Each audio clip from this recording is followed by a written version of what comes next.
கிறிஸ்துவுக்குள் அன்பானவர்களே, ஆண்டவரின் இரட்சகருமாகிய இயேசு கிறிஸ்துவின் இன்ப நாமத்தில் அன்பின் வாழ்த்துக்கள். நாம் தொடர்ச்சியாக நாம் அடையாளமாக இருக்கிறோம். நாம் நேற்றைய தினத்தில் பார்த்தோம், ஆண்டவர் ஓய்வு நாளுக்கு எங்களை அடையாளமாகவும் ஓய்வு நாளை எங்களுக்கு அடையாளமாக வைத்திருக்கிறார். ஆமென். இந்த நாளில் நாங்கள் பார்க்க போகிற காரியம், நம்முடைய செய்கிற அற்புதங்களும் அடையாளங்களுக்கும் நிமித்தம் நாம் ஒரு அடையாளமாக இருக்கிறோம். ஆமென். நம்முடைய ஆண்டவராய் இயேசு கிறிஸ்து நம்ம மத்தியில் செய்கிற அற்புதங்கள் ஒவ்வொன்றுக்கும் நாம் ஒரு அடையாளமாக இந்த உலகத்தில் இருக்கிறோம். ஏனென்றால் மனுஷரால் கூடாதவைகள் என் தேவனால் கூடும். அவரே நம்முடைய வாழ்க்கையில் அற்புதங்களை செய்து அதிசயமாய் நம்மை நடத்துகிறவராய் இருக்கிறார். அல்லேலூயா. 78வது சங்கீதம் 43வது வசனம் இவ்வாறு சொல்கிறது, அவர் எகிப்திலே தம்முடைய அடையாளங்களையும் சோவான் வழியிலே தம்முடைய அற்புதங்களையும் செய்தார். அல்லேலூயா. அவர் எகிப்திலே அற்புதங்களை செய்த தேவன் சோவான் வழியிலே எப்படிப்பட்ட காரியங்களை கர்த்தர் செய்தார். 78ஆம் அதிகாரம் 12வது வசனத்திலிருந்து பார்த்து சொல்லுகிறார், அவர்களுடைய பிதாக்களுக்கு முன்பாக எகிப்து தேசத்து சோவான் வழியிலே அவர் அதிசயமானவைகளை செய்தார். கடலை பிளந்து அவர்களை கடக்க பண்ணி ஜலத்தை குவியலாக நிற்கும்படி செய்தார்.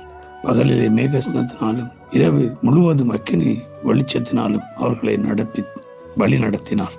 வனாந்திரத்திலே கண்மலைகளை பிளந்து மகா ஆழங்களில் இருந்து தண்ணீரை அவர்களுக்கு குடிக்க கொடுத்தார். கண்மலையிலிருந்து நீரோட்டங்களை புறப்பட பண்ணி தண்ணீரை நதி போல ஓடி வரும்படி செய்தார். ஆமென். ஆண்டவர் மட்டுமல்ல பிரியமானவர்களே, வானத்தை மன்னாவை கொடுத்து போஷித்தார், காடைகளை கொடுத்து போஷித்தார். ஆண்டவருடைய வஸ்திரம் பழுதாகவில்லை, அவருடைய செருப்பு கூட பழுதாகவில்லை. கர்த்தர் நாளுக்கு நாள் அவர்களை அற்புதமாய் நடத்தினார். அல்லேலூயா. கர்த்தர் அவர்களுக்குள்ளே செய்த அற்புதங்களை மற்ற ஜனங்கள் பார்க்கிற போது அவர்களோட ஒரு அடையாளமாய் தெரிந்தார்கள். அல்லேலூயா. இன்றைக்கு நம்முடைய வாழ்க்கையிலும் ஆண்டவராய் இயேசு கிறிஸ்து செய்கிற அற்புதங்களும் அடையாளங்களுக்கும் நாம் ஒரு அடையாளமாய் இருக்கிறோம். அவர் நம்மத்தில் இயற்கைக்கு மேல் மாறுபட்ட இயற்கையால் முடியாதவைகளை செய்கிறார். செங்கடலை பிளந்த ஆண்டவர் இன்றைக்கு நம்மளோடு ஜீவிக்கிறபடினாலே இயற்கைக்கும் அப்பாற்பட்ட காரியங்களையும் அவர் நம்முடைய வாழ்க்கையை நடப்பிக்கிறவராய் இருக்கிறார். அல்லேலூயா.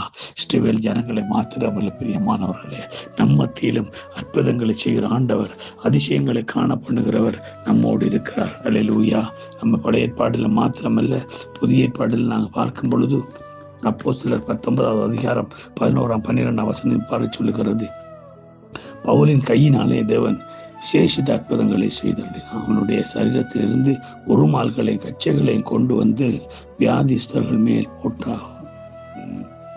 போட வியாதிகள் அவர்களை விட்டு நீங்கி பொல்லாத ஆவிகளும் அவர்களை விட்டு புறப்பட்டது. அதுதான் ஆண்டவர் தான் சொன்னார், என்னிடத்தில் விசுவாசமாக இருக்கிறவேனோ நான் செய்த கிரியைகளை செய்வான், அதை பார்க்கலும் பெரிய கிரியைகளையும் செய்வார். ஆமென்.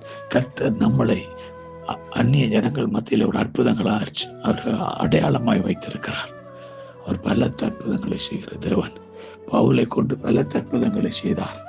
பவுல் அங்கே அவனுடைய உருமால்கள், அவனுடைய கட்சிகளிலும் அற்புதம் நடைபெற்றது. காரணம், கர்த்தருடைய வல்லமை அவனுக்குள்ளே வெளிப்பட்டதுனாலே. இன்றைக்கு நீங்களும் நானும் கர்த்தருடைய வல்லமை வெளிப்படுத்துகிற கர்த்தருடைய அடையாளங்களாய் நாம் இருக்க வேண்டும்.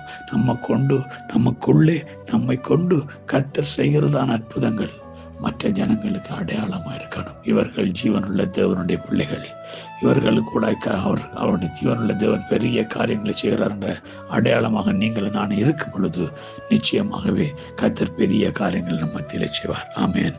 God bless you all.